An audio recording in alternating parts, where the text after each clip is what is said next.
Bir zamanlar məktəb Tanrının evində idi. Uşaqlar monastır divarlarında dua öyrənir, məscid həyətlərində əlifba deyirdilər. Müəllim keşiş idi ya da molla. Dövlət hələ bu sinifə girməmişdi. Amma 16-cı əsrdə Almaniyada kiçik bir knyaz Pfalz-Zweibrücken hökmdarı Johann Casimir qəribə bir addım atır. Uşaqlar həm oğlan, həm qız ikisi də oxumalıdır. 1592-ci ildə imzaladığı qanun tarixə düşür. İlk dəfə dövlət dedi ki, təhsil mənim işimdir. Sonra Prussiyanın dəmir kralı 2-ci Friedrich gəldi. 1763-cü ildə fərman verdi. 5 yaşdan 13 yaşa qədər hər uşaq məktəbə gedəcək. Bu sadəcə məktəb deyildi, kiçik əsgərxana idi. Çünki Friedrich inanırdı ki, intizamlı məktəb sabahın intizamlı ordusunu yetişdirir. O gün dövlət məktəbi dediyimiz məktəb doğuldu. Amma eyni küçədə başqa bir qapı da açıldı. Özəl qapı. Aristokratlar uşaqlarını kasıbların sinifində görmək istəmirdilər. Onlar öz məktəblərini yaratdılar. Fransada isə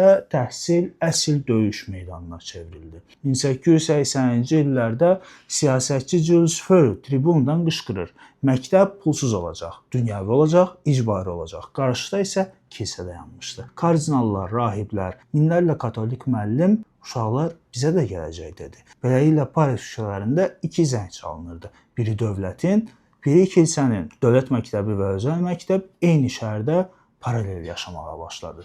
Bəs Azərbaycanda necə oldu? Burada əsrlərlə məktəblər mollaxanalar idi. Amma 19-cu əsrin ortasında Rus imperiyasının məktəb siyasəti yeni küləklər gətirdi. 1832-ci ildə Bakıda ilk Rus məktəbi açıldı. 1874-cü ildə isə Mariya Qızlar Gimnaziyası fəaliyyətə başladı. Və tarixdə unudulmaz bir an var idi ki, 1901-ci ildə Hacı Zeynalabdin Tağıyev bütün zərvətini ortaya qoyaraq qızlar oxumalıdır deyir. Onun açdığı qız məktəbi yalnız bir bina deyildi, o cəmiyyətin qaranlıq düşüncələrinə atılan işıq idi. Mollalar buna etiraz edəndə isə Tağıyev deyirdi ki, mənim qızım da burada oxuyacaq. O gün Azərbaycanda özəl təşəbbüs dövlətin edə bilmədiyini edir. Qızların yolunu açır. Sonra Sovet dövrü gəlir, bütün məktəblərin qapısında bir söz yazılır: Dövlət. Özəl məktəb anlayışı silinir. Bəli, savadsızlıq da aradan qalxır, amma seçim də yox olur. Və bu gün küçədə iki qapı var. Birində dövlətin zəngi çalır hamı üçün, o birində isə